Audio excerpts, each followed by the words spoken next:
Welcome to the Lesbian Peep Show. Peep Show. Welcome to Lesbian Peep Show. My guest today is Kaila Story. She is a PhD full professor in departments of women's, gender, and sexuality studies and Pan-African studies, as well as the Audre Lorde Endowed Chair at the University of Louisville.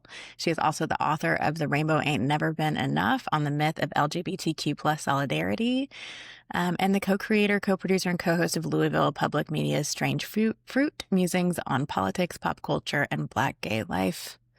And so much more than that. I'm so excited for you to get to listen to this conversation. I was so excited to have this conversation and honored to have them on. And I hope this is the beginning of many conversations with Dr. Kaila Story. Peep Show. I found you on Instagram. And so something that I kind of regularly do is just pop in and see who that has a blue check has engaged in some way. And mostly because that means to me that this is someone who's doing something online they want people to look at and not just like a private person who doesn't need me to look at their kids' pictures or whatever. And so I looked at yours and it's Black Femme Menace was your bio. And I was like, okay, new best friend. Let's absolutely talk. I had already seen you and seen your content on TikTok. And so I was just scrolling through IG and I was like, I have to find her on Instagram. But stuff happens and you go your day. And so then I just recently watched The Hunting Wives and I was scrolling through and there was this piece put up and I was like, oh my God, yes, I love this. And it was you. And I was like, oh, there she is from TikTok. And so then I followed you and I was like, oh my God, follow. And then I feel like it was maybe a day later or something. And you were like, hey, Black Femme Menace. And I was like, and I'm like, who is this? And I was like, yes, I would love to be on the podcast. And mean femme smart mouth meets Black Femme Menace. So I'm excited. I love it. There's so much Venn diagram, even just in those sentences, in terms of ownership of femme is its own very specific identity, and then ownership of it being intimidating. I'm not actually trying to make you feel differently about me. I'm fine with it. Exactly, and that's what I really liked about what I liked about viewing your content and your stuff on TikTok as well as Instagram was that you came across to me as a very empowered femme, right? Mm-hmm. That had political beliefs, strong political beliefs and convictions, and weren't afraid to discuss those, dialogue about those, or shy away from those. And, I like that because that's how I see my femme identity as well. I see it as powerful, as an empowered stance, and femininity not the way that cisheads understand it or the way that they do it, but a femininity that represents strength and power and all of these different things that I also equate with being femme.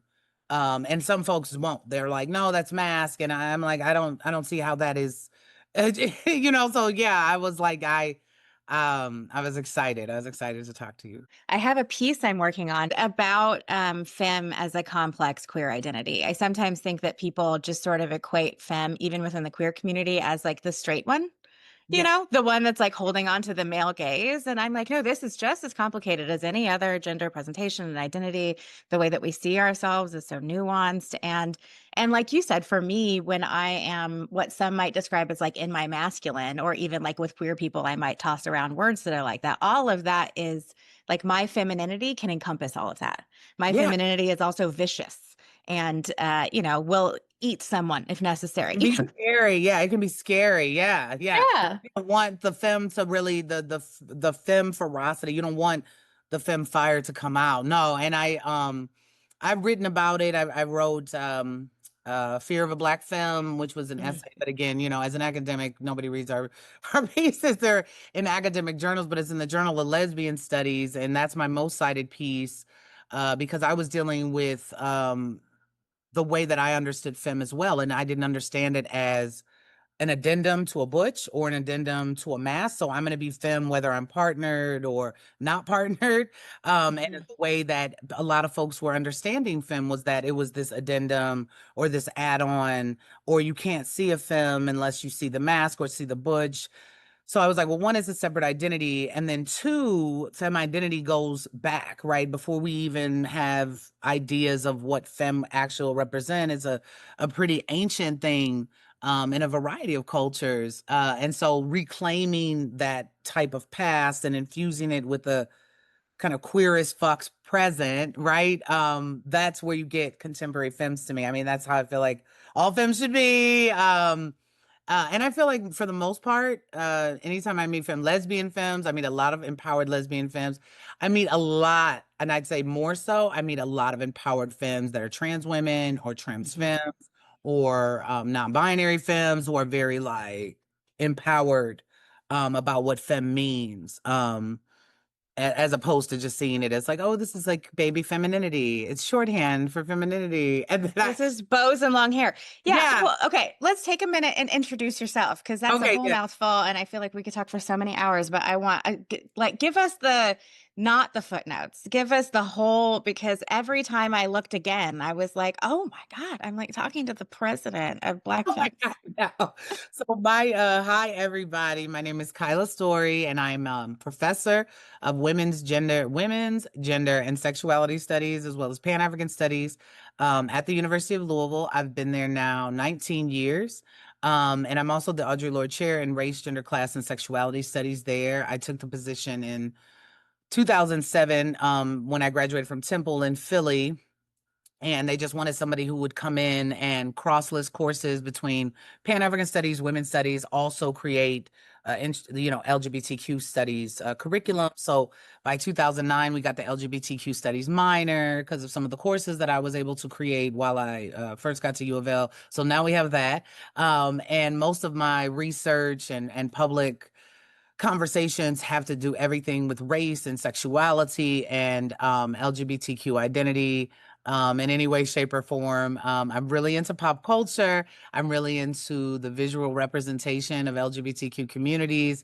And so I talk about all that kind of stuff in my work. I just came out with a book called The Rainbow Ain't Never Been Enough on the myth of LGBTQ solidarity with Beacon Press. And I explore that. I explore my coming out. I explore me going into different academic programs and how in each space I was kind of made to sever a part of my identity. In those spaces. So in the feminist space, I couldn't be really, really Black or talk about a lot of race stuff. And then when I get to the Black space, I couldn't talk about gender and sexuality, which was seen as something white, so nobody in either space was reading correctly. Right. All I did was just say read correctly. And, if it wasn't any small feat, it's like it's already there. And, you're just choosing to avoid these kinds of conversations. Right. So I had a podcast for a number of years. It was for 8 years. It was called Strange Fruit, Musings on Politics, Pop Culture, and Black Gay Life with my good friend, Jason Gardner, who's a Black gay man and an activist here in Louisville. And we talked about all those kinds of things on the podcast when we were recording as well. And so I'm excited to talk with you all today about everything under the sun with sapphic, lesbian, everything. Because I feel like lesbian is fun. I feel like queer is fun. I know that we're supposed to be sad. Yeah, I mean, I think that, I feel like they want us to be sad and defeated, like, oh my God, the same-sex marriage is under the table. Oh my God, look at what they're doing. You know what I mean? And they've always been so silly. Yeah. I feel like, yeah, like they've always been so silly. Larger society, when it comes to understanding like LGBTQ identity, they've been so silly. So when they meet like a happy gay or an excited gay or an empowered queer, they're like, what? You don't have low self-esteem? You don't feel shrouded in shame? And it's like, I never have. And I'm excited. I'm excited that I'm not like you, nor do I desire to be, right? Right. And nothing about, like, of course, the gay marriage being under attack is a problem and will cause real problems for people. And trans identities are under attack in a way that is already causing real problems. So, like, this doesn't matter. And also the idea that the way the government feels about us will change who we are is what? It's like, no, we're just still going to be gay, and we're going to be gay in the way that we were 20 years ago instead of 10 years ago or whatever. But like, we know our history, which is something I want to talk to you about. because not well, but we know it well enough to know that like in different eras and different spaces, we've gone underground, that there's Yeah. always a movement forward, that there's always leaders, that we take care of each other, that there's a sense of community. But your Right. book is about the myth of that kind of being utopian. Yeah. There's so much we can Yeah, talk it about. was, and I got it because for me it was, I wanted to write about it because so when I started teaching LGBTQ studies, like even the students, and they didn't, mean any harm, but they would come up to me and say things like, "Oh my God, Dr. Story, did you know that somebody created the LGBT studies minor here like a couple of years ago? And so now there's an LGBT studies minor." And I'm like, "Yeah, it's me." And they're like, "Oh." Or I would go into the actual classroom and they'd be like, "I wonder when the professor's getting here." And I'm like, "It's me." And they'd be like, so like, it was always hinting at uh people were seeing me and at the same time not really seeing me. So Mhm. seeing me, but not necessarily seeing me as a professor or not necessarily seeing me as someone who would have expertise in LGBTQ studies. And I found that to be so strange, seeing as how Stonewall and early seedlings of resistance in our community were framed heavily and executed heavily by Black trans women, Latinx trans folk, and Black and Latinx LGBTQ people. So I just felt like as a Black lesbian, that would be something that would be understood and not like somehow, well, just because I'm a Black lesbian, you should believe in my expertise. But, I had credentials and all of these kinds of things. But I just found I was getting constantly tested. Like, "Oh, so you wrote a dissertation? Like, what was it about? And what did you explore?" And it's like, you don't even have a bachelor's.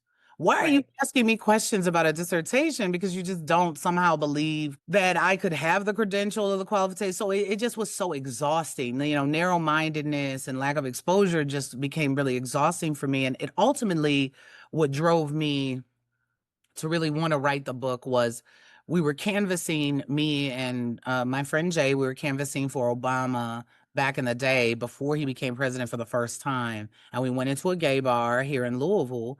And it was just a hole in the wall gay bar, but those were, pretty much my faves in every city I've lived in. So I was like, cool, we got a drink. So this man comes in, and he has two unleashed dogs. And at this time, I'm scared of dogs. And I hadn't I got chased by a dog in the alley. I was scared. And now I have a dog and I'm obsessed with every dog in the neighborhood now. So like I'm so different now. But then I was scared. So I told the guy who came in, I was like, "Sir, could you please, get your dogs? I don't like unleashed dogs." And he was like, "Well, I don't like big girls on my pool table," because I had hopped up on his pool table, on the pool table, which I didn't know was it. And so I said, "Oh." So again, this is a situation in which you don't know who you're talking to and you don't know who I am. And because of my accoutrements, Blackness, feminist, you feel like it's easy to dismiss whoever I am, Mhm. right? Because it must not amount to much. So I said, okay. So then the bartender comes, tells me and my group we have to get out because that was the owner. And so I'm like, what? And so I'm like, okay, let's just go. And I planned on doing follow up after that, after we left. But as soon as we're leaving, he starts saying the N word. I was with my other students too, like Lindsay, who was a white woman. And so there were it was a mix, Black gay men, white women, Black women, a group of us. And the white, white women, they get mad. So the white girl was like, "You don't know, you know what I mean?" So it's like she knows who I am, so she's defended me and she's Yeah. showing up as an advocate, right? She's an accomplice, she's cussing him out and doing all this. I'm like, "Lizzie, it's all right." She's like, "No, no, because you know what? And so she's going off and he calls her the C word and calls her the B word, and then Jay says something and he calls him the N word. And I said, "Sir," I said, "You're having fun with all of these racial sexist epitaphs, but you don't know who I am. And I'll let you know who I am. I'm a new professor at the university. And not only will you apologize for what you've done today, you will atone. Because instead of teaching you anything about diversity or equity, I'm going to just take your money. And so you'll remember me and my friends for a very long time." Right. And so he's like, "Oh, no, I wasn't talking to you. I was talking to them." And I was like, "Well, you called this friend a C and a B and this friend an N. And I guess I'm all up, honey. So like I said, we will be back and we will take that money." Because it seems Mhm. like that's the only thing that hateful folks are understanding, at least at that time. And it was hurtful, it was awful. And this was a gay man. This was an out gay man. This was a large donor. Sure. of LGBT organizations. But what was clear to me is that it seemed like he felt like he could talk to Black LGBT people, queer women, just anybody that wasn't a white, gay, cis man in any old kind of way. And yeah, once we started the kind of campaign for him to lose his bars, then other gay people coming out the woodworks like, these is one of our only spaces, like you're new to this community. And so nobody got it. Everybody felt like we should have been quiet about it or understood, or so it was terrible. It was my first experience, one of my first experiences in a new place. And I had been queer since I was 16. I'd lived in Philly and Detroit, and now here's Kentucky and Chicago. And this was not that I hadn't encountered microaggressions before, but this was the most blatant thing. So I said, okay, I'm tired of this. Like, I've gone to spaces where this is happening all the time. My wife is a former drag king, right? So we would go to the night. Hot. Yes, it's so hot, so hot. I love it. I can't take it.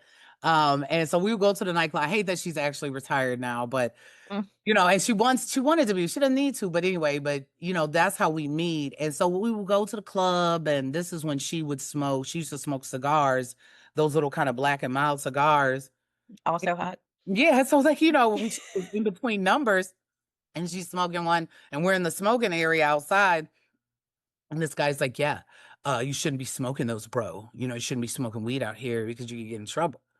And I was like, do you really? And see, again, Missy, who's the mask, who's the one that looks tough, and she is the soft one. She Usually. Often. I find it to be, in my experience, all the time. Like, the most mass be the most soft. Like, they're like, they're snugglers and burrowers and the covers. They're sweet. Are you correct? Burrowers. They're sweet. They're like babies. They're like so tender. Not me. So we're in public and somebody tries to misgender Missy in like a public restroom or something. They'll deal with me. Mm-hmm. Missy will be like, "Oh no, I'm," and try to explain. You ain't gotta say nothing. I'm right here. Ask me about it. And I love those TikToks where the woman in the relationship, it's like some TikTok trend now. The woman is like, my so-and-so is gonna show you his Legos. And Yes. so that's exactly the dynamic with us. Yeah. And so Missy, when the guy says it, she's like, no, these are, and trying to explain these are cigars and tobacco. I said, first of all, your clocking is racist. You're assuming that she's smoking weed because she's Black and we both have locks. And he's like, well, something. So he goes off. I said, I say, okay, it's time. So everybody knows that I know Micah, who's the owner of this nightclub, and he doesn't tolerate racism, microaggression, which is wonderful. And so I was like, I'm gonna go tell Micah. And so I was like, Micah, there you go. And come to find out, he was literally trying to sell us drugs. So when they kicked him out of the club, he had cocaine and he had all of these different drugs in his bag. And what he was really trying to do was thinking that Missy trying to use her cigar smoking as a window into, hey, you want to buy some drugs, right? But even that assumption was, we're Black, right? At the nightclub, we're like kind of the only few in this space right now. So why single us out? We're not talking to you, so just stuff like that. I've had white lesbians be like, I love your hair.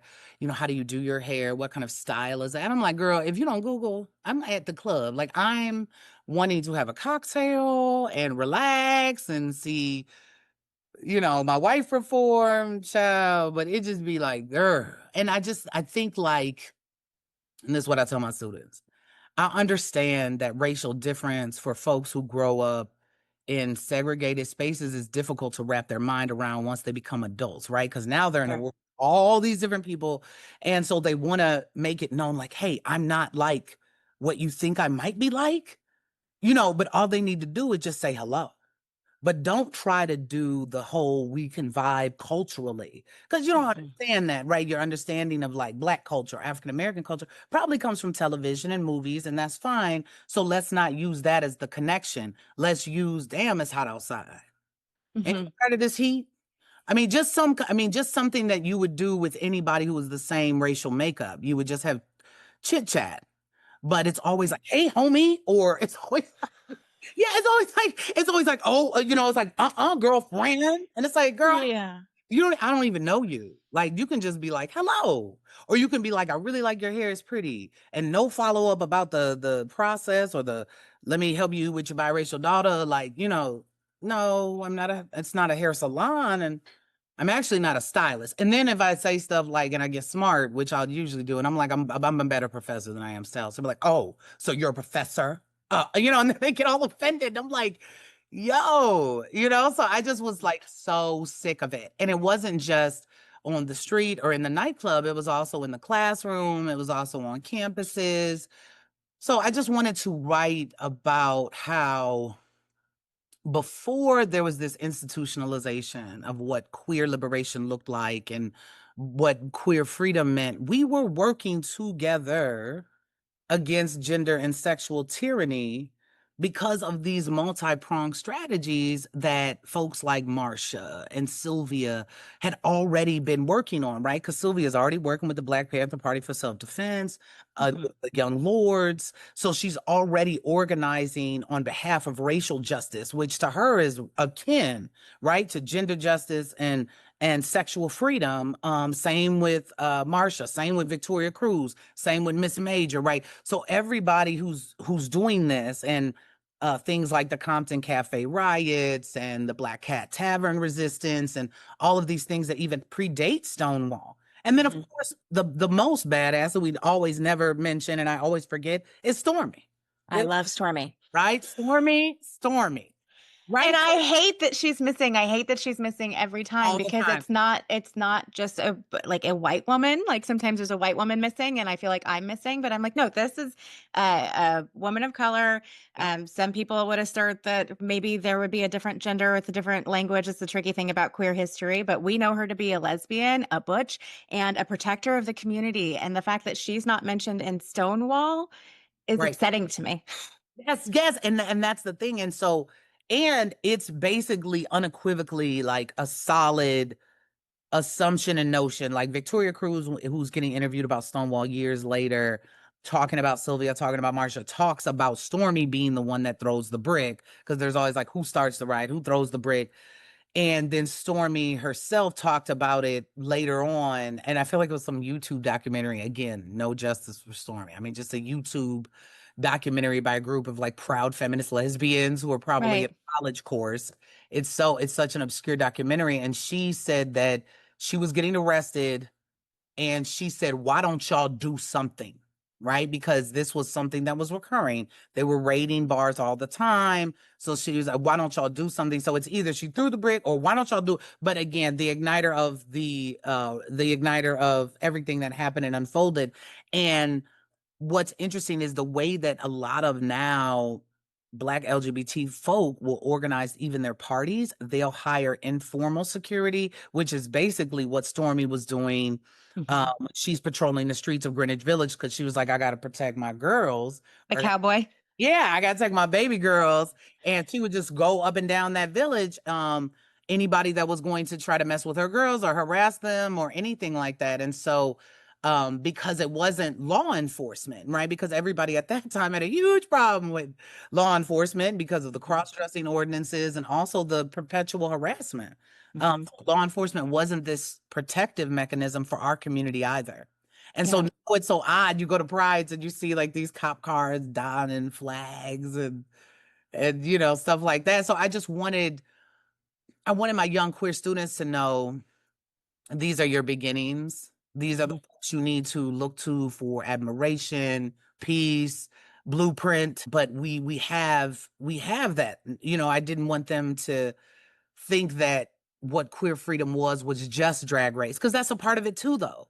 And you see what I mean? I want them to do the TikTok, the pop culture, and then also the history at the same time. And I know the history is not as fun for them as young people, but it's fun for me. So I try to make it fun for them too. And I really try to incorporate the television and films. Like now my students introduce me. They're like, have you seen the new Interview with the Vampire? They got queer characters on that. And I'm like, well, I'm the age where I remember the original Interview with the Vampire. And it was, and so I watched the new one and I like it, but I just can't get over my affinity for the original because it was so gay and it was so gay.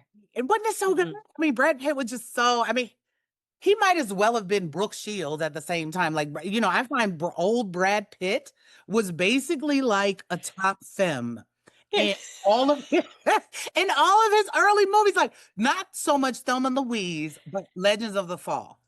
Yeah. Oh. I'm like, he's like We I are women of a certain age. like yeah, like a butch with long hair or something. Like his hair was so beautifully flowing around in Legends of the Fall. I'll just watch it to watch his hair cascade around, and I'm just like, Mhm. yeah. And then Interview with the Vampire, and then, Tom Cruise was over the top and excellent because we know, Tom Cruise anyway. So, it just was so good.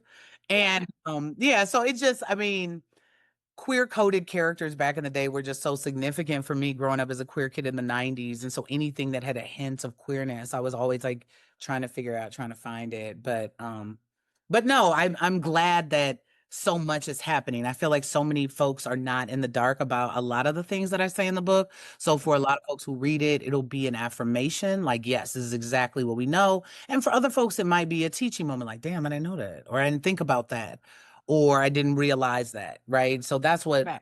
hoping folks get from it. Yeah. Something I think about, like the retelling of Stonewall as being two trans women led and everyone else followed them is well intentioned, right? And those are two women we should all know. It's meant to put the right people at the center and all these things. And I feel like, especially when it comes to resistance movements, leaving anyone out is a miss for everyone figuring out where they go now.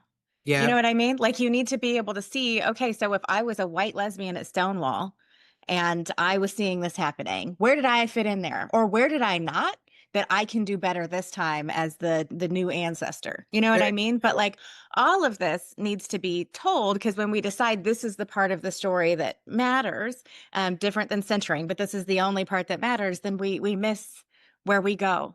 Or it's just like, that's really great. So that's who we can expect to kind of handle it this time too, which is, I feel like, happens a lot when we look at like how elections work and movements work and Black women leading everything, whether or not they want to. It's like, yeah, they've got it. And it's like, okay, well, that's also not how anything has ever worked, really.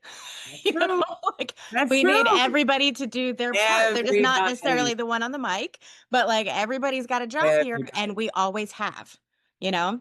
And if there's an absence in the retelling, then there is no, like you said, there is no place where they fit. So it's like, oh, so we weren't there. So why we got to be here now? You Right. know what I mean? So I had no idea there were lesbians at Stonewall. And that was actually the thing that kind of catapulted me from like lesbian, enjoying being a lesbian, to like, well, wait a minute. We actually have a lot to talk about, because I thought that was a space for men no, and trans women. and this is where you get into what happens, that it isn't necessarily the community itself that's telling the story in this really problematic way. It was actually the actual press. So when they arrive to the scene and they want to get expert opinions or they want to get eyewitnesses, they go to a particular group who have a particular identity. And those are the images that are captured. Those are the voices that are captured and heard. And so then it creates this story like, oh, okay, this is what happened and this is what really is. And it's like, well, no, there's so many folks that are missing because the media has their own bias. They have their own limitations when it comes to showing up at like basically a scene of a riot or a scene of a protest, and like, who can we get to talk about this and who will know the most about this. And so I think that there's been a long kind of equation with queerness as white, and not only white, but also queerness as cis and male. Mhm. So this idea when we talk about gay politics or gay liberation, that we are kind of seeing this white cis gay man in our head, and that's who represents that to us. And no, there are so many identities in our community, and so therefore we are in every single community. That's what's frustrating to me about watching like contemporary politics. They'll be like, gay people this and gay people that. And it's like, look, we have the concerns that everybody has because we buy groceries. So we're concerned with grocery store pricing. We're concerned with affordable housing. We're concerned with what they're doing with folks that are houseless. We're concerned with folks that are immigrant, because LGBTQ people are also immigrant, right? So this idea that we only care about gay pride festivals and drag shows. And I mean, that's how they talk about us though. Like, you know what I mean? Yeah. Like, yeah, Nashville's gonna ban the drag show. I know the gays is upset. It's like, girl, we're upset about this gas prices. Because we Right. didn't have a drag show in our house, honey. We've already as a community understood that we can throw our own events, have our own stuff. We don't need it to be sanctioned by no city, by no state. We can gather and we can be in community with one another in ways that we've done before. And even if we're not aware of them contemporaneously, we'll certainly figure it out. We're Absolutely. concerned, yeah, we're concerned with like, yeah, reproductive health. Like, Yeah. yeah. Also, And drag shows will go on. Have you ever met a drag queen? Like, no, never stopping. that's true. That is true. That's true. And I just hate that. I hate, and I love the people's response to stuff that's happened in the news. They'll say, not a drag queen, not a trans person. And so Mhm. like, and I'm like, thank you. Keep reiterating that fact because this idea that, I mean, drag queens to me have always been such saving graces. Mhm. Especially when I'm talking to you about like the microaggressions and stuff like I would have to deal with in gay spaces. They were never like that, ever. Mhm. Always just points of inspiration and kindness and generosity of time, talent. They lift our spirits every single time. I Right. think that people are trying to act like there's something wrong with that or there's something fundamentally backward. Right. I just think that, they want to do it the way that they want to do it. So Tyler Perry can get up in drags and it just is not supposed to be seen as drags. And it's like, girl, it's drags. And you can try to make it heteronormative, which is problematic because drag is a queer art form, but that's drag. That's drag. Yeah, and then you're turning it into this thing. Well, like, well, no, because Tyler Perry's not a gay man outside of drag. So it's like, okay, sure. We'll deal with that, right? But the art form in and of itself, donning femme artifice to get up on a stage and perform a particular character Mhm. is drag. You know what I mean? But when we see folks like in that tradition, Milton Berle, um, Flip Wilson, Mhm. a lot of comedians have done that. We see Robin Williams and Mrs. Doubtfire. We see Tootsie with Dustin Hoffman. So none of that's seen as just American cinema or classic film and not drag. And it's silly. Yeah, and it's silly, right? It has to be that. It can never be sexy, sensual. And more often than not, when they do put on the femme artifice, they're actually also at the same time conveying lust or trying to, like when I think of Martin Lawrence in Big Mama's House and how Mhm. he's in the grandmother outfit, but he's kind of lusting after Neil Long's character at the same time to prove that this isn't a queer art form, that this is in fact not drag.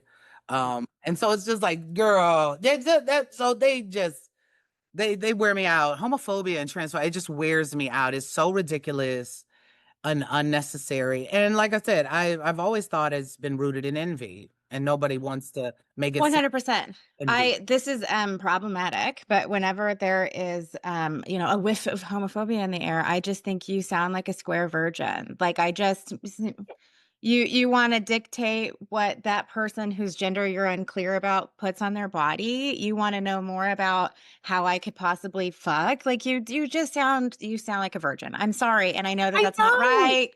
But as someone who was early named a slut, it feels kind of nice to push that back and be like, so you don't know about fucking then. Okay, so Yeah, you don't yeah. know about fashion. Just say you're boring. Say you're bored and you Yes. need something to look at that's not your community.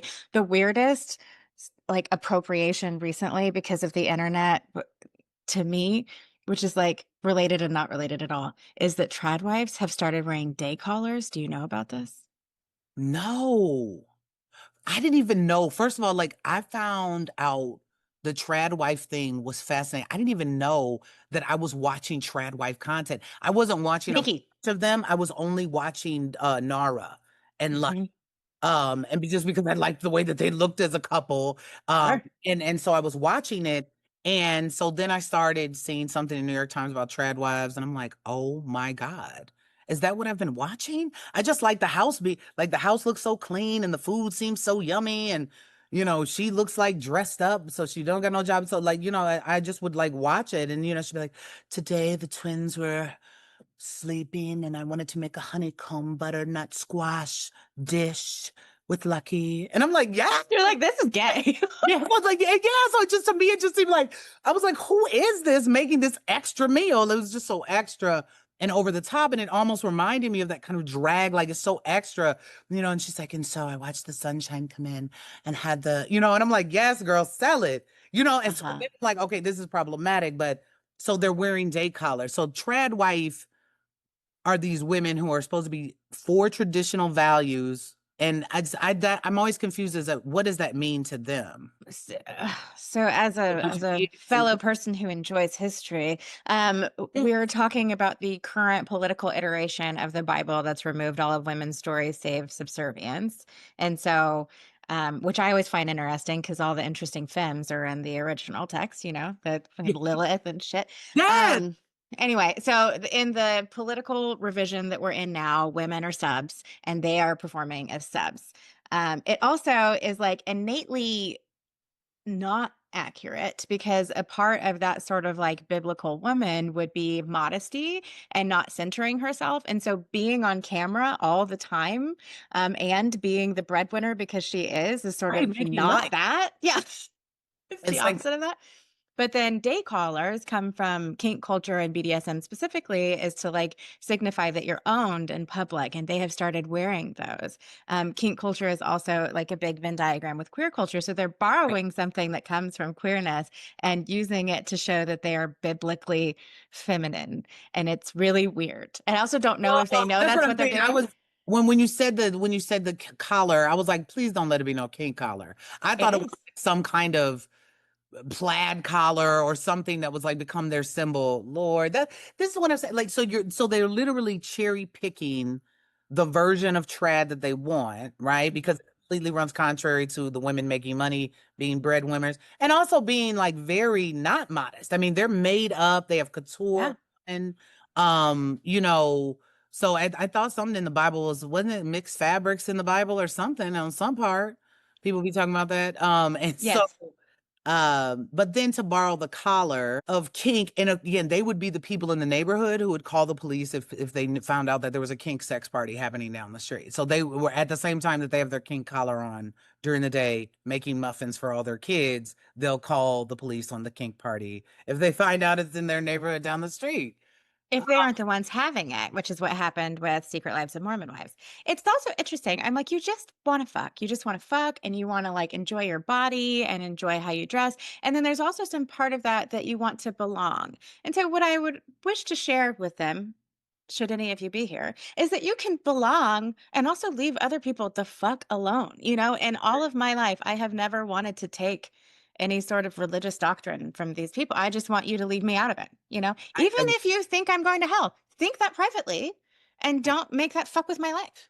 I agree. Like, don't try to make ordinances, policies, Yeah. have your perspective and your purview that has to be applicable to everybody else. That's what I'm saying. Just leave everyone alone. Go and do whatever you want to do over there. But Hmm. whining that other people not wanting to do what you do, maybe that just it gets upset. That's upsetting to you because you recognize you really don't want to do what you're doing.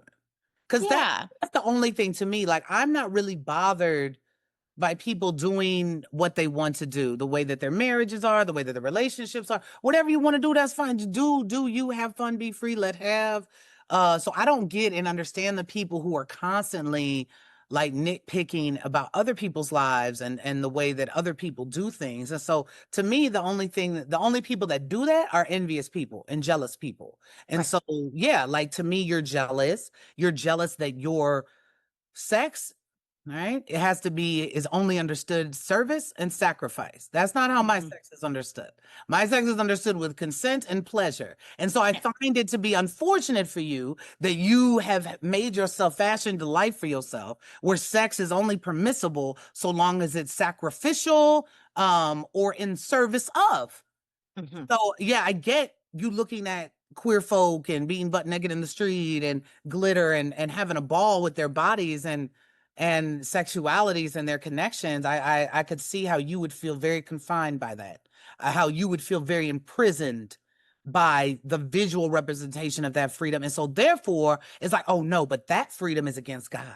That freedom is making our society go downhill. That freedom. And it's like, no, that's not the case. You're just saying it so you don't have to see it, so it doesn't have to challenge your, mess your tragic notions of what sex and sexuality are really supposed to be about. And Yeah. yeah. So And you don't have to self-reflect or like do any identity development. Part of it also, besides belonging, feels like um I need to be sure that the way I'm doing it is right. It's why like seeing a confident woman who is not thin pisses off thin women. It's like, I'm hungry and you're confident like that, you know? It's like that kind of thing. It's like I really need to be right because I'm really, especially I think people who are indoctrinated as women really need to get their womanhood right. Which is what I love about being a mean femme is that it's like, oh no, no, no, no, no. I Yeah. tried actually, and that's impossible, but you can have it.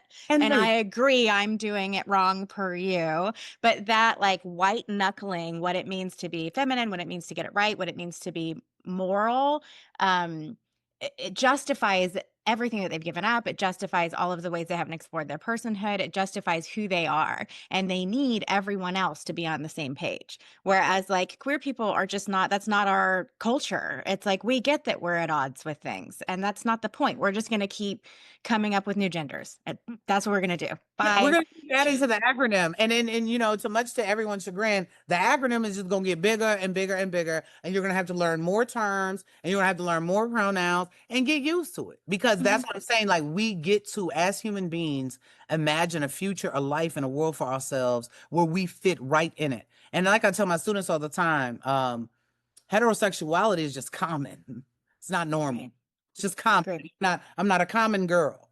So, Hmm. no, y'all can be common if you want to, you know, just like in Dream Girls, you know, she's nothing but common. Okay. So it's like, girl, that you're common and you're upset that you're common and you bought and sold this idea into it. And I find that it's the same disturbing trend that's happening with all of these cis women who at the heart of hearts sometimes I don't think are transphobic, but I feel like say those things, and it's just the same thing. Now it's like, oh, here goes another group where we got to compete for men's attention from, and that's it, and that's all. To me it has nothing to do with like you're not a real woman, I mean those are the talking points that people use, but in reality, you're just mad because trans women are beat and looking glorious, and now you're in a competition for male affection once again, and you've become a mean girl in response. You know, I mean, it's just like so. Yeah, it's so ridiculous. You know, and I talk about that. I talk about J.K. Rowling in there. I mean, this is a person who uses a male or a non-gendered pen name because they recognize that they live in a world in which them being respected as a woman author wouldn't be the case. So you completely do that, right? Come up with this genderless pen name so people Hmm. can respect you and take your books for what they are. And then you get big time and you're talking about the definitions of women and you're the one who decides who's a woman, who's a girl. Go on. Go on. Go on. Goodbye. Go on with that. It's just so ridiculous to me that even the other folks who rally around it's to me, it's like, what is the harm in expanding definitions of womanhood? So your Right. hood is only related, your personhood starts and begins with your genitalia. Got it. So Well, and that then sucks we for have the, you. yeah, sometimes we have this intraculturally as well, which for me, it just feels exactly the same. Like I feel like, oh, I get it. I'm not getting it right again. Sometimes this comes at me. I don't look at TikTok because I get a lot of feedback over there about being a watered down lesbian because I have had sex with men. So I'm not a gold star and I sorted some things later. A lot of that for me had to do with sexual trauma and thinking that my not liking it was that, right? And so I'm like, I'm not going to give you this explanation. I don't require this explanation and I don't care because I know who I am. But I there's, talk about that in the book too. I talk about that. I talk about folks yeah. being the lesbians, particular. I don't know what it is with lesbians in particular, but lesbians in particular have a lot of stuff with biphobia. They also have a lot of stuff with later in life lesbians. Mhm. I feel like they call them leslie come latelys. I mean, stuff like that. It's ridiculous. I put Like, that on a you t-shirt. have children, yeah, leslie come lately, like women who have children and then are able to be free with themselves, you know.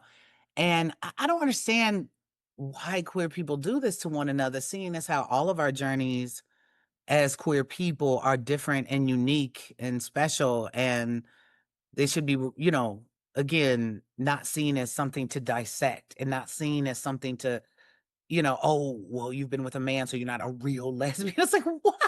I think it's absurd. And even the gold star notion, like, it's, you know, like, I, I don't know. I don't really even think, I think I've known one lesbian in my entire life that was a gold star. One. And I'm not a gold star. You know, and my wife's not a gold star. Like, um, one. I think I've met one in my 45 years, and I've say I've been out as a gay since I was like 16, and I've never, um met one. And even to be fixated on that, or what that means, that it means that somehow if you're a gold star that you're pure, I guess. It's purity. It feels like purity culture. Hmm.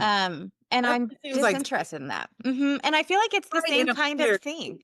Yeah. Yeah, it's the same kind of thing. It's like we transferred this idea that like I have to get womanhood right, and then maybe I really have to white knuckle it harder because I know I've gotten it wrong per my parents, per my religion, per whatever conditioning I grew up with by being a lesbian. But now I'm a lesbian correctly, Mm, you know? right. And there's also like a lack of respect for lesbians, a lack of representation for lesbians. And so there's also, I think, sometimes um, when a community has to insist upon itself, sometimes some of that goes the wrong place. You know what I mean?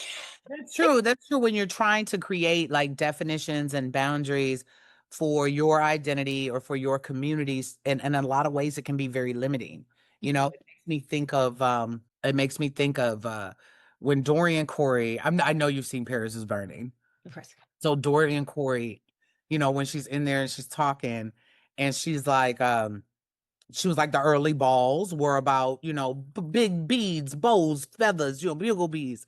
And she was like, but everybody couldn't be a Las Vegas showgirl. And so they wanted everybody to be able to fit in that scene, and more identities and more body types and more sizes, and to fit and be able to compete for prizes and notoriety. And so they expanded what those categories were. And I just don't understand. And I want us to, as queer folk, and I think a lot of us do, but there's some people who are hell bent like, this is what a lesbian means. This is why we don't like bisexual lesbians, or this is, so those limitations certainly, I think, come from a culture that's trying to create itself in real time. And so having to limit what those definitions mean is a problem. But I feel like, I hope that we're getting better. I hate the whole like, the lesbians can't have, or haven't, shouldn't have had sex with men ever in their life, and if you have, then you're not a lesbian ever. And Right.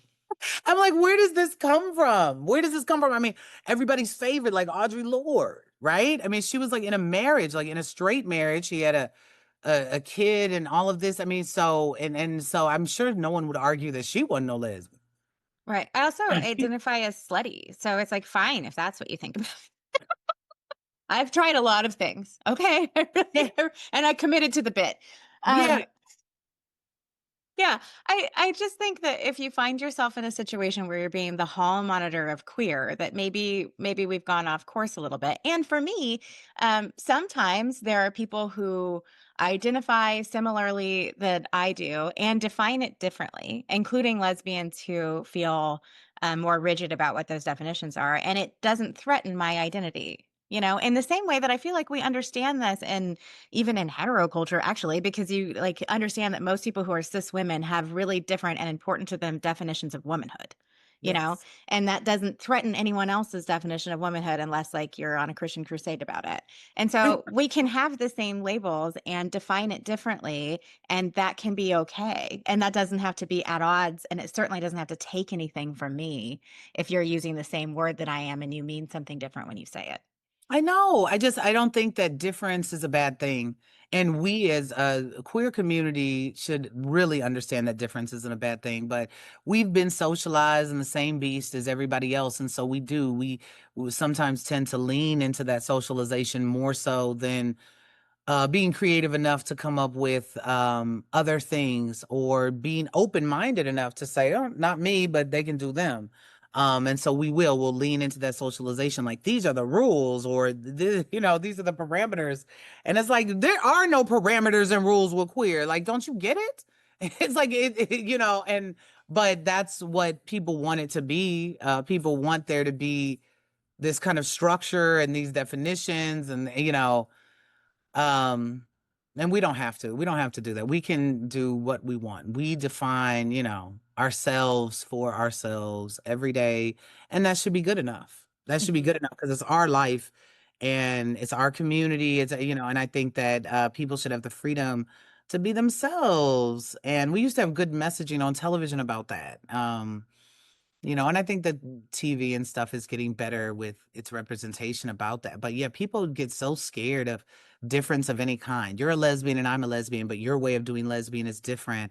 Oh, so it's bad, and you should actually adjust to the way I do it. And it's like, girl, just go on. So this, like my friend Jay says, when he just gets frustrated with something, he'd be like, anyway. He'd be like, anyway, because we know what we're saying. He'd be like, anyway, like, why are you meddling and being in people's business and bedrooms, and what is going on in your life where that is your focus? I just find that to be like, God, I wish I had that kind of time. So interested in the difference, like the same, like reaching out to you because femme, but Mhm. also Black feminist specifically. Like there's the meanness, and then also Black, it's very specific. Yeah. And also, what does that mean to you versus what I think it means? Like all of that is like, I'm so excited to hear, and none of that then is a reflection on me and who I get to be. That feels obvious to me, and it's very like, you seem shiny, I'm shiny. Let's do this. Let's do shine. Yeah, let's do a double shine. Like, yes. Because that's what I'm saying. There isn't anything wrong with nuances and differences in the way that people understand their identity, and the thing that makes them feel the most empowered from that identity. And for me, I put that moniker in the front. I say Black because I want people to know what I think and how I am politically. Right, like I shy away from Black. African American is fine too. You know what I mean. But Black people are wherever we exist, from the African continent to the Caribbean to the United States, like everywhere. And I'm Black in the sense that I'm not a sellout. I'm not a Tom. I know about race, and I don't placate to white sensibilities around Black stereotypes whatsoever. And so, and I've had to deal with that in feminist spaces and in queer spaces. So, I really like to say Black Femme Menace, because I'm a bother. I'm a nuisance. You know what I mean? And I love it. Like, 'cause I'm always like, why don't you do something differently? Why don't you be more expansive in your thinking? So I'm troublemaking everywhere I go Yeah. because folks are telling me you should do this way. And I'm like, no, I'm going to do it this way. And a matter of fact, you should be doing it that way. Because that's more inclusive. That's more about a freedom path. So yeah, I menace around. I want to bother you. I'm interested in doing that because you're hell bent on bothering everybody else. So I want to bother you because everybody else might be upset about it, or they might have a different type of reaction. But to me, you're pathetic. So it's going to be fun to hurt your feelings, honey. You know what I mean? It's also not hard. Like, it's one of the things that I find, wow, this is maybe a little egotistical, but like, I wish that it was more challenging to be a hateable woman, like a really challenging pain in the ass, really shaking the structures of what all of this means. And it's not, you just have to like walk into a room and not seem like a question to be answered. And people are like, Yeah. that was too They- easy. Can you make it harder? Can you get smarter so that I have to work harder to be a problem? Yes. But it is. It's so easy to be a problem. It is. So have you always had that energy about it, or was there ever a time that you were like, maybe they're right. Maybe if I tone down and I am really focused on feminism and I hate the words I'm about to say, but like I just think less about Blackness in this, So right? it's Or less whatever it is about that's being suggested. Is there a time that you ever thought, maybe I'll try that, or maybe they're right, or maybe I could tone it down? Or have you always really just owned it? Yeah, I think if I had any hesitation whatsoever, I would always either talk to my mom or my dad, and they're like kind of my biggest. I'm an only child, so they're my biggest kind of cheerleaders. And even in school, like even elementary school, dealing with any kind of microaggression, racism, stuff like that, they would just always make it very plain and very clear that what I was arguing were accurate and was true, right? It's accurate and true, and whatever they're arguing or whatever their resistance they're giving you is because they know what you're saying is true. So it was always reinforced. So I was just, and it just was, it was harder for me. I just couldn't do it. I mean, I just couldn't do it. I just couldn't do it. And I was in this class, and I think it was my junior year in undergrad, and this was at DePaul in Chicago, and I was a women's studies major, and we were taking this growing up female course. And every single reading was all of the female, like all of the women, all of the girls that were all whites. Mm-hmm. They were also from a particular income bracket.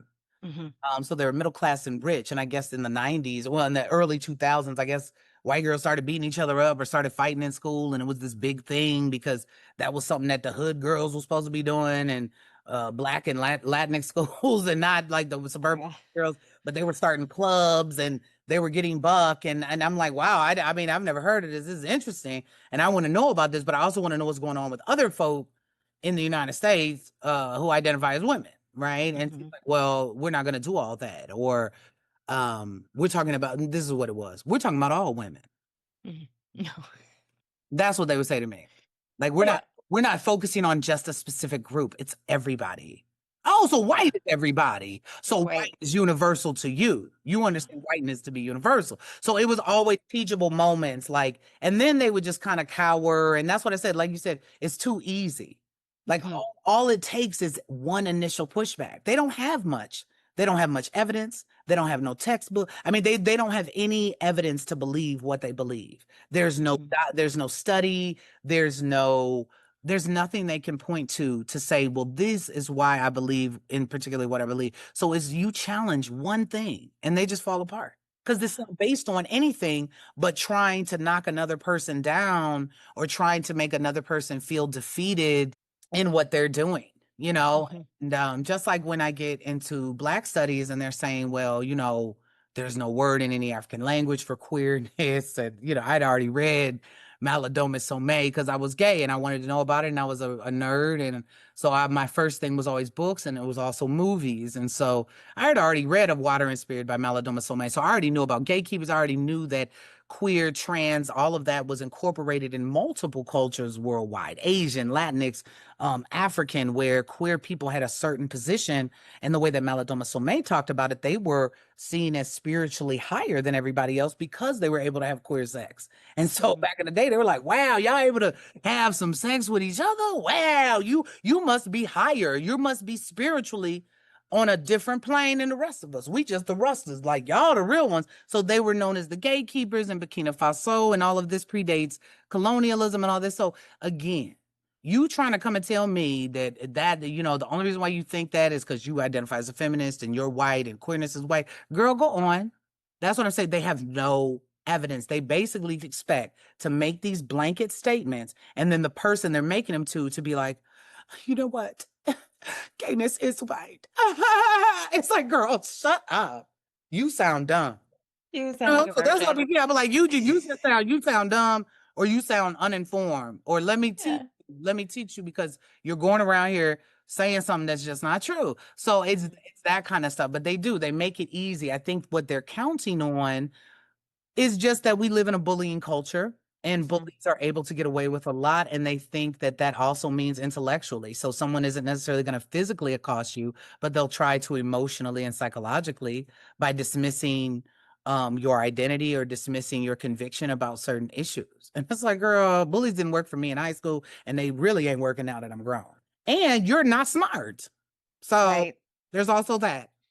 And not smart to me only means willfully ignorant, refusing to go and research something that you have a question about. That's not. So to me, you're hell bent on not knowing. And that's a lot of folks in our country, unfortunately. They want to give their opinion. They don't want to be informed. Right.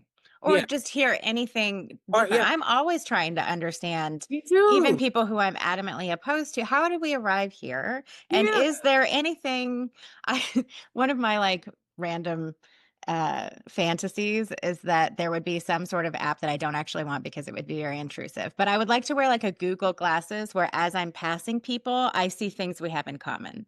I think this whenever I see men who look like they drive trucks. And I think, I bet we like the same Celsius. You know what I mean? I'm always like, what might me and this guy both like? Yeah, same. I've been meeting all of these random people in my neighborhood since I got my dog. And it's been so much fun to get to know people who I know I would not talk to. Probably. or just pass on the street, and not like I wouldn't talk like that, but just like, you just won't be able to say hi, but because you have a dog and they have a dog, and then you're talking, and then you find out you like my one neighbor, she seems so like reserved and shy, and she's these two little kids, and they're too cute, and they have this little dog. And then the other day, now that it's summer, but she just seems so sweet and quaint and right. And so now that it's summer, she's got shorts and like a little shirt. I mean, she is tatted for blood and I mean, got so many tattoos. I'm like, girl, look at you. I didn't know it was tatted up. She's like, yeah, it's my thing. I've in my experiences, I'll get a new tat when something happens. And so I would have never even thought that she had a whole process to her tats, or would have like sleeves, or just from her energy. And so I just love finding out those kinds of things. People have so much nuance to them, and sometimes I think they don't even recognize it. There's so many different stories in that one body. There's so many different people in that person, and they don't even recognize it, and it's great. And so why not get to know that, as opposed to like monitoring or policing and say, I want this person to be an identical replica of people I grew up with, or my family, or my belief system. It's absurd. It's such a waste of time when we could just get to know each other as different and wild and strange as we are, and have a ball. And I think a simple thing that the internet's maybe not great at, I feel like we're still all kind of finding our footing after 2020, which was such a perfect storm of like, there's so much tension, there's so much crisis, and we're isolated, So it felt really important and very specific. And I think that some of the ways that we related to one another were not very relational. And now we're back together and figuring out how to be relational. And one of those things for me is like learning how to talk to people in a way that means to be effective, and not in just a way that means for you to be right, especially when you don't know them, especially when there's no relationship that you can have that conversation inside of. Yeah, I hope to be that person. I hope to like present ideas in a way that aren't just about like flexing vocabulary, but like helping people think about themselves in a new way, think about each other in a new way. And also, I think because of that time period, a lot of people think I just have to know everything, especially people who weren't already um, involved in any way in thinking about social justice, or just different identities than them and different perspectives. And for me, I'm like, that's never going to be the case. I'm never going to know everything, but I can definitely know what I don't know. And I can like not speak out of turn and shut the fuck up. And that's just such a valuable skill Yeah, that I you feel like can we can all listen. develop.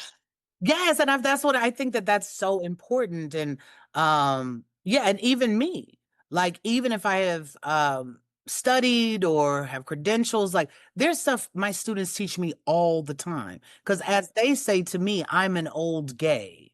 So they'll be like, Doc, you're an old gay. Yeah, like my students are the one who introduced me to polyamory, like I'd heard about it, but they allow me to be vulnerable for them, because for them, I'm not the expert. I'm the facilitator, and I make that very clear with my classes, that I'm going to learn as much from you as you learn from me, hopefully, because you're in it. You're young, you're free, you're out here in college, right? And language is changing, terms are changing, and I get the benefit of hearing those things very early because of them, not because I saw it in some manual or book. Because with our culture, with LGBTQ culture, like there isn't that, and social justice terminology and all those things, like, yeah, like when did we start using houseless? Like, I don't know. I don't know when it started, but that's what I say now, houseless. I had no idea where it comes from. I was saying homeless.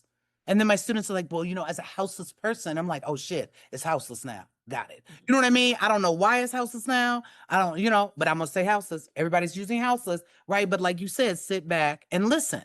And then if you want more clarity, you can ask the person.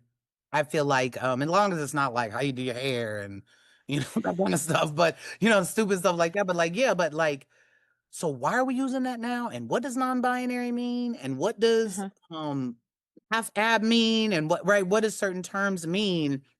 Because you really want to know, and you want to understand. But I think that that's completely true.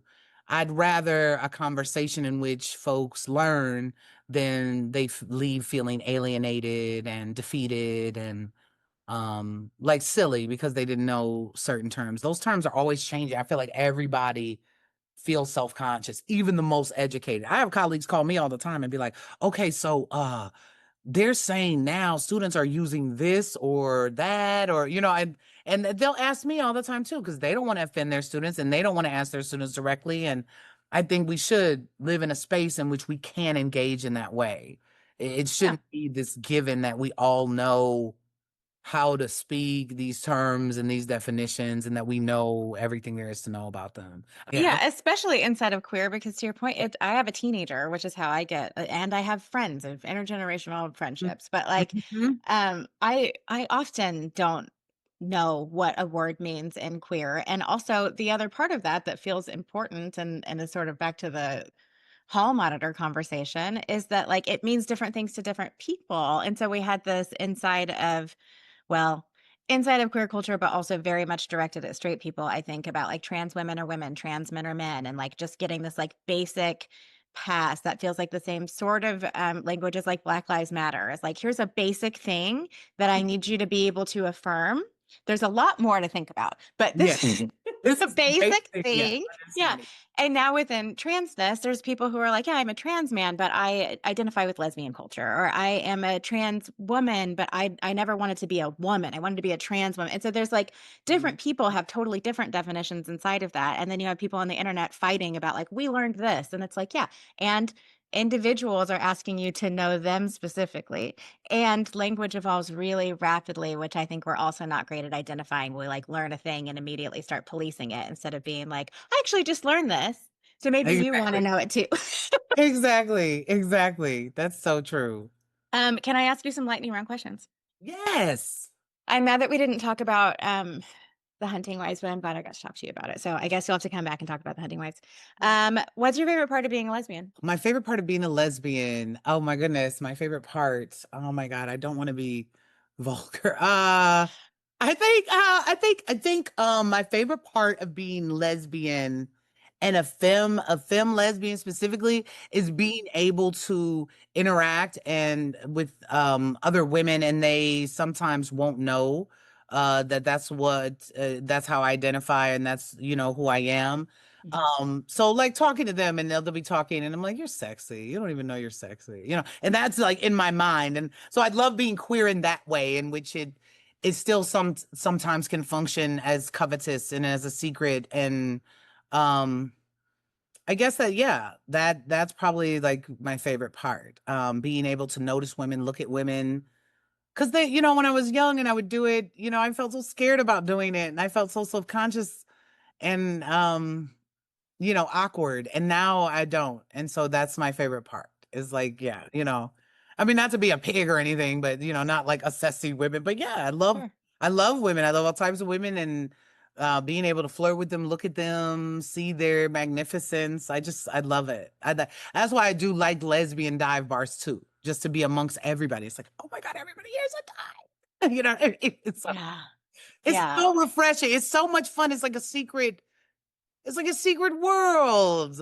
hmm And that's just ours. And so, yeah, I think, yeah. Yeah. Whenever I'm in a dyke space, I don't, it's like I'm beaming, but I also probably still look kind of mean unless I'm talking to someone, you know what I mean? But like in the inside, I am just thrilled. I'm thrilled to look at you. I'm thrilled to know you're over there, and I'll never even get to talk to you, but like I saw you. I salute. It is my bone to pick is that I would like us to acknowledge each other in a specific way. I'd like to like get on board with like actually using the lesbian salute or something. You know what I mean? I want to just in public, I'm thinking of the airport specifically. Whenever I see a dyke at the airport, I just want to be like, hey, I don't even want to talk to you. I just want to acknowledge you in a Yeah. respectful way and have it back. You know? Yes. Yeah. Yeah. Like the black people nod, because that's what we do with black people. Mm-hmm. It's like we Yeah. see each other. It's this like unofficial like acknowledgement, like, Mm-hmm. And so I agree. I would love that. I would love there to be some kind of symbol or way that, you're a lesbian. We're lesbians. You know, like, Yeah. yeah. I just I- learned this is of course not specific to that, but what that means in a like an animal way when you show your neck that way. I've been learning about ways to seem more approachable, which I think maybe I might want to be sometimes. And this is like it's vulnerable to show your neck to someone. Oh, Whereas if you do this, you're protecting yourself. got you. Interesting. So there's like something like innate physically that's happening there as well, which I think is interesting. Oh, oh my God. You know, the other part I love is and you just made me think of it when you talk about the neck thing. Do you remember the first iteration of the L word? Did you watch it? Okay, the first one when Bet cheats on Tina with that carpenter. And remember how Tina Pete Hottest person on the whole show is the carpenter. so exactly, Candace, exactly. Everybody's like, where's Candace at? Like, and she was like on the show like one time, but when Bet and Candace go like that, and how Tina peeped that's and Tina was in the bedroom waiting on Bet because she already knew what time they didn't say nothing. They didn't make out. She didn't catch them making out. She didn't catch them nothing. All she saw was them going like that with them hands and the hand thing. So I do like that too. That's my favorite part too. That might be one of my favorite things about being a lesbian. Is it like what's sexy is like obviously like being vampy is sexy or being a king is sexy and like owning that sort of like overt masculinity as a woman. Like there's all sorts of things that are very sexy, but hands. Like that's I feel like straight people are just lost on women's hands. Like did you miss have you seen them? I know. Have you looked at them and like how soft they are? And especially inside the palm and all that, because I love that part. So that is the other thing, that kind of innuendo that, again, that covetousness, like, yeah, like, you know, um Mhm. What's your favorite queer or queer coded fictional character? Addendum for you, because I think we're about the same age. I'm curious, like, who you were preoccupied with coming up, like oh, maybe even before you knew. oh, I already know. Gina Okay, Gershon. Gina Gershon, period. incredible. Gina Gershon in Bound. Hmm. Even before Gina Gershon is inbound, Gina Gershon in Showgirls, Elizabeth Berkley, period. Oh my God. I don't even want to talk about Gina Gershon right now because I just can't even contain I can't. I mean, and then it was like all disappointed because then the next film I saw her in when I was growing up was Face Off with Nicolas Cage and John. Excellent film, but she was like playing some sister who was straight. Oh, I hated it. And then I found out on top of that she is actually straight in real life. And I just can't to this day. I can't stand that she's straight. I can't stand Jennifer Beals is straight. That's another. Bet, oh, from the L word, I don't even want to talk about it. I It's mean, not right.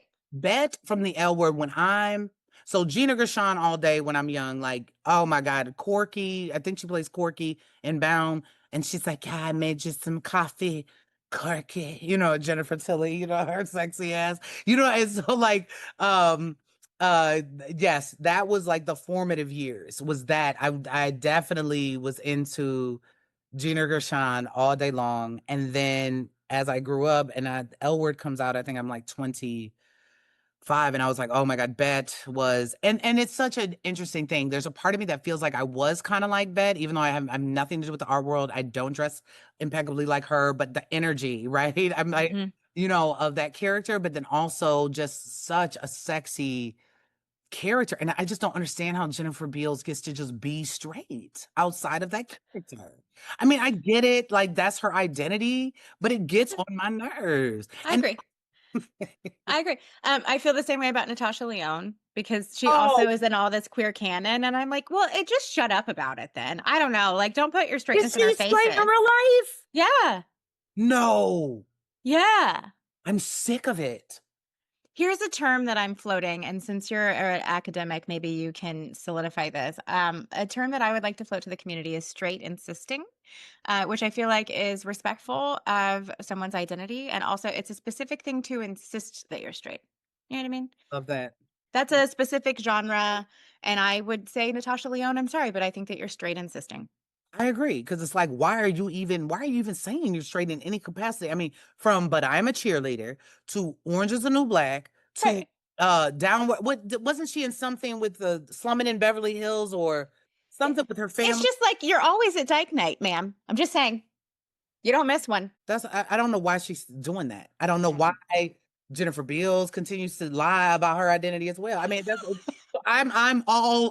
yeah, because my thing is, girl, have you seen yourself in this, even in the reboot? The reboot is just a couple years ago. Have you seen yourself in these scenarios, in these scenes, and you're trying to tell me that you're into men? Okay. And her and Because Eileen the actress- Shaken started a whole queer production company. I don't know what's happening with it right now, but I like you want to be the mayor of gay but not gay? Fine. Straight insisting. I love it. I think Straight that that's perfect because it's still saying, I see that this is how you're identifying. But I'm also seeing other things.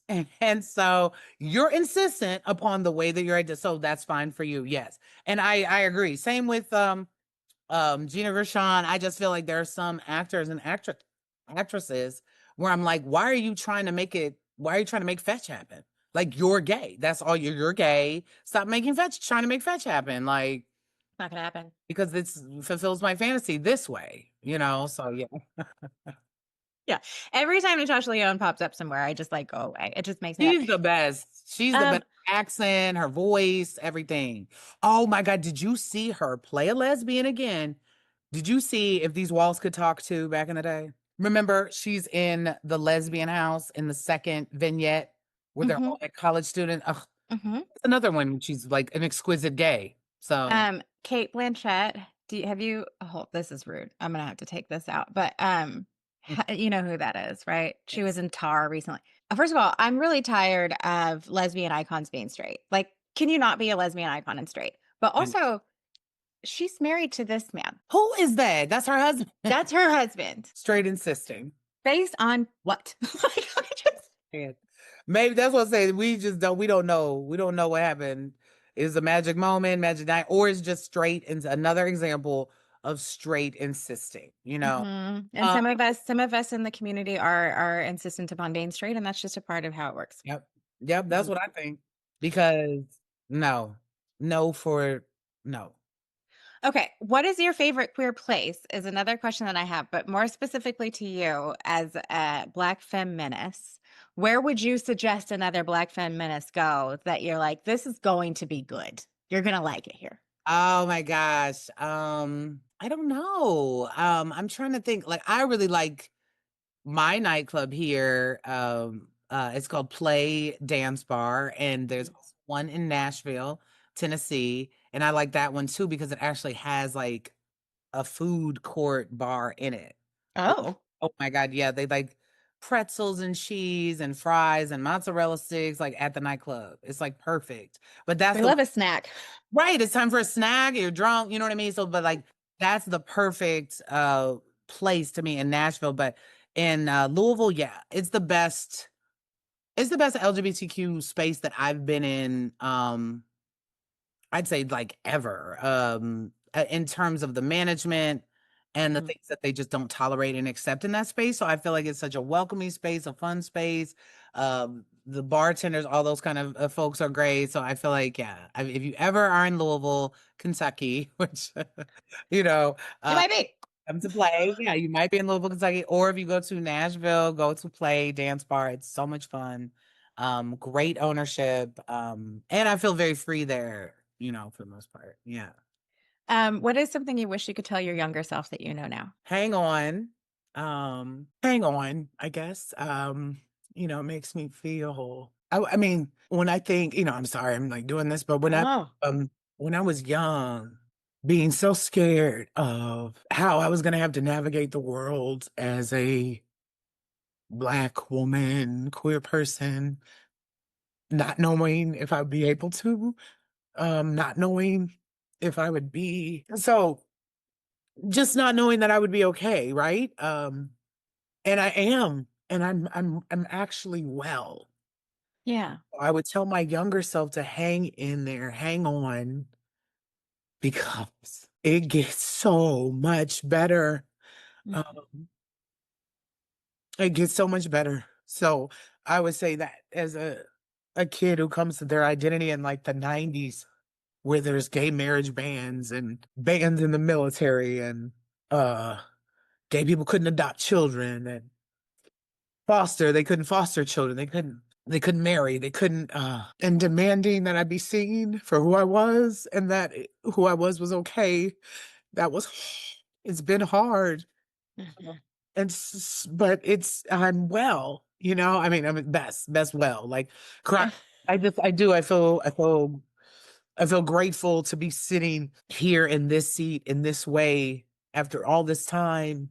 And even though right now we're in another huge battle for our own freedom on all these different levels, like I'm armed now, I'm confident now, and I'm assured in a way that I wasn't when I was young. So I would tell my younger self to hang in there and hang on, and you fundamentally knowing that nothing is wrong with you is actually the accurate way to think. That's the Mhm. truth. And you'll be okay, and you'll be better than okay. You'll be happy and free, you know? Yeah, and freer than all these motherfuckers that have a problem with it. Yes. And now my eyelids came off. Aaron, you just made it. I'm Uh, so sorry. I'm trying not to be emotional, but I mean, like, anytime I think of my younger, scared, queer self watching my gay movies, renting on my mom's Blockbuster card. She's like, bar girls. Yeah, and not being able to tell her. And I'm like, it's for school, and she's like, I don't care what it's for. The late fees is what you need to return these films. Yeah.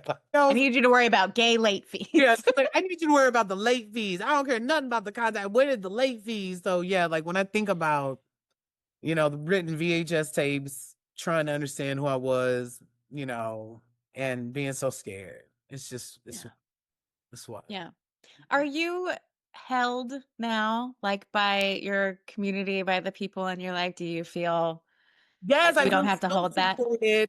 I feel so supported, and this is why it makes me a bumbling, crying mess in different occasions, because I do. I feel safe. I feel supported. I feel loved on. I feel seen. I've met so many people in the places that I've lived who have seen me, who have heard me, who have treated me with respect and dignity and care. And so the other folks who haven't, they've just like missed out, so it's just so wonderful to be able to think about it now in that way, as opposed to thinking about, like, you said, like maybe being different or changing myself, or right. So Mhm. yeah, that's why now I feel like I'm always like getting just too emotional about stuff, but I feel grateful, I feel happy, I feel seen and held, and I feel like, yeah, I feel good. I feel like that's at least for me, and our stories are different, and there's also a lot of parallel themes, right? Yeah. That like at this point in my life, having like not wavered, in all of the ways that I was terrible for everyone. Now the people around me are so wonderful that when things don't feel right, it's like immediately no. Like you're the thing that sticks out now. It's not me. It's you and whatever this behavior is. And you can just go. And I'm going to be over here in my cocoon of dykes that love me. Thank you. Yes. Yeah, exactly. That's how it feels. It feels like a safe haven and a rest Yeah. from all the madness. Yeah. Yeah. Well, Kyla, where can people find you and do you want them to? Yes, please find me. I am on IG, Doctress Story.